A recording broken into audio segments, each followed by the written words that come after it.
afternoon everyone, Adma here. So, the Huawei Y8P. Now, this phone isn't a phone that just came out like a long time ago. This phone just got released last 2 months in June.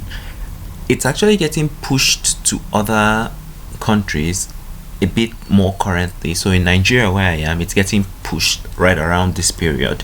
So let's talk. Huawei can't do business with the US, so that means that their phones don't have Google Play services, and that can be a major turn-off for some people who actually live through Google services. But I'll get to that. For now, let me just talk about my general impressions about this phone. Now, the first thing I'm going to talk about is the performance. If you know me, you know that I am a performance-based person, and I'm not very impressed with the on-paper specs on this phone. Now, it's running a Kirin 710F. It has 128 gigs of internal storage with 4 gigs of RAM, and can go up to 128 gigs of internal storage with 6 gigs of RAM. It also has a 48 megapixel main camera, an 8 megapixel ultra wide camera, a 2 megapixel depth sensor, and a 16 megapixel selfie camera for those who care about selfies. Now, let's talk. The Kirin 710F is not exactly like a very high-end chip. I wouldn't really tell you to look at this phone for the performance, but then for the price, it's pretty decent. Now, how it would perform in real life, if you're a gamer, this will make sense to you. PUBG Mobile will run on smooth graphics and high frame rates, and will also run on HD graphics and high frame rates. Call of Duty Mobile will run low graphics and I believe medium frame rates, and Asphalt 9 should just probably run perfectly fine with no hitches or whatever. All that is good, that's fine. It's decent for someone who doesn't really want to shell out a lot of money and really wants to go into the gaming very well. But I don't know, I feel like there could have been more. Like, maybe it's just me, and maybe I'm being a bit greedy, but I feel like you could get better performance at this same price range. But maybe that's just me being a very bad critic. I'll just reserve this to myself. Now, another thing I wanted to talk about that I didn't like was the storage options. Now, it starts at 128 gigs of internal storage with 4 gigabytes of RAM. That's awesome. Then you can go up to 6 gigabytes of RAM with also the same 128 gigs of internal storage. That's still good. But then there is no higher variant, so no 256 gigabytes.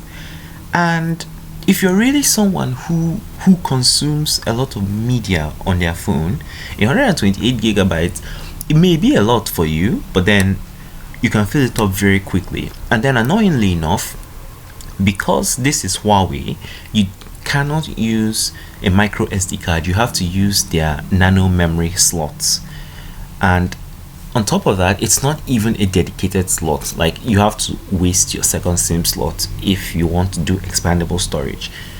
I feel like Huawei didn't play their cards well here. More storage with more RAM would have been more plausible. So if anyone is coming to buy this phone, I tell you to go for the 4 gigabyte variant, because there's practically no difference between the two, just that extra 2 gigabytes of RAM, and it's not very noticeable to the average human eye. It's someone who's very keyed into looking for like very smooth animations in everything they do, then that's probably when they'd notice that kind of thing. But moving on, the screen on this phone is actually very interesting. It's a 6.3 inch screen. It's an OLED panel. No one's calling it AMOLED for some reason, and it goes at a resolution of 1080 by 2400 with a 20:9 aspect ratio, and it's set to have about 418 ppi density. That PPI density makes it quite viewable outdoors, and the 20:9 aspect ratio also makes it a bit easy on the hand. So I expect the screen to perform very, very well. And since it has a very small teardrop notch, well, I was actually hoping for a hole punch display, but like I said, maybe I'm being a bit greedy. So it comes with a selfie, it comes with a notch, a teardrop notch, and I'm sure in Huawei software you'll be able to hide it, but why on earth would you hide a teardrop notch? Moving on, the main camera on this phone, the 48 megapixel main camera, that's a great number on paper, but how will Huawei actually handle the image processing on this? I don't think they'll really push the image quality in this. It may be 48 megapixels, which means that it has a lot of detail, but how would the image processing be? And most of the people I know, they won't actually take their time adjusting color, changing the sharpness and all that. They just point and shoot and upload straight up. So I really hope that Huawei does well with the image processing here. The ultra wide camera I'm a bit annoyed by, because it's a lower resolution. Why 8 megapixels? Like, you could have gone up to 16 megapixels and that would have been perfect.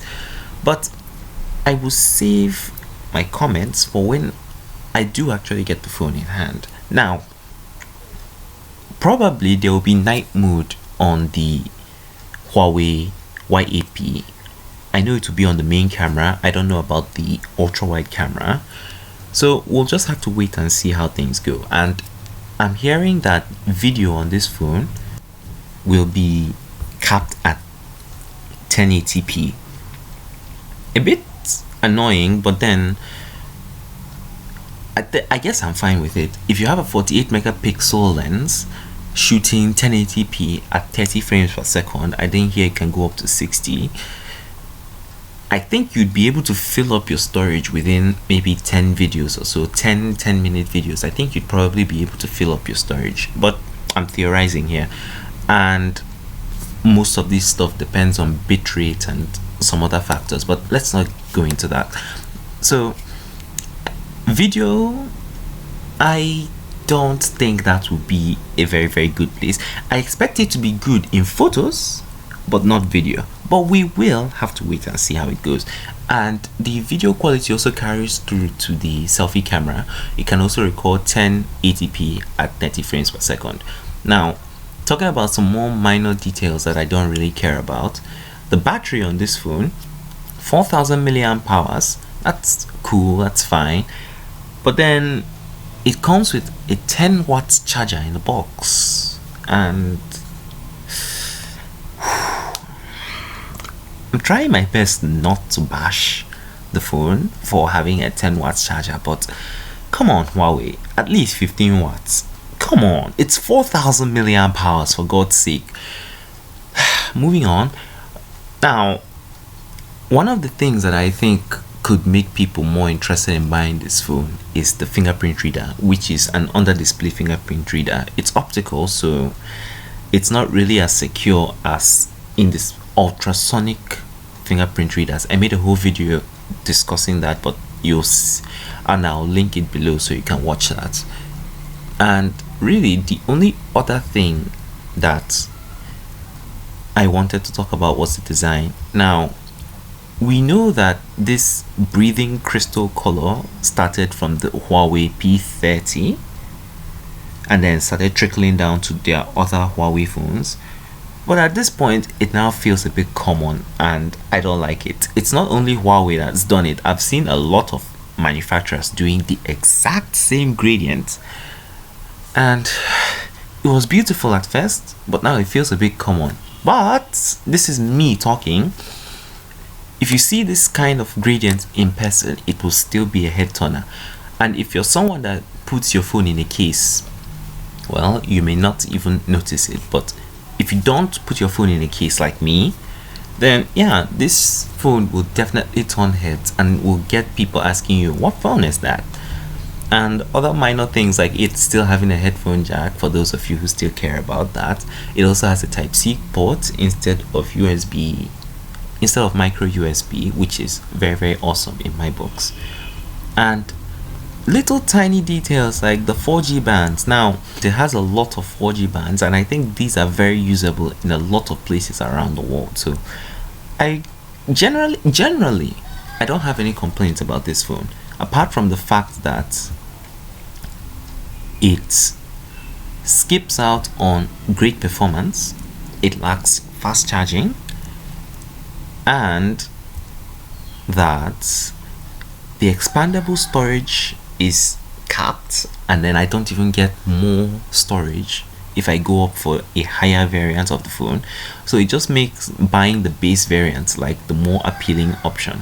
Now, to address the Google Play issue, I think I'll make a separate video on that, but in a nutshell, does everybody actually use the Google Play services a lot? I personally don't. The main Google services I use are Gmail and YouTube.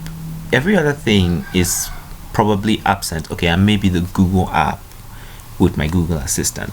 Those four are like the most important things, and I can still live without my Google Assistant. The Google app, I believe, can work without Google Play services installed on your phone. Gmail you can access on your web browser, and YouTube you can also access on your browser. So really, to me, the phone not having Google services doesn't turn me off at all. If not for other fears of other people like security risks and the rest of them, this would be an easy recommendation to some people, not to everyone. But let me know in the comment section what you think about this phone. Is it worth the money? Thanks for watching this video. I'll catch you in the next one. See ya.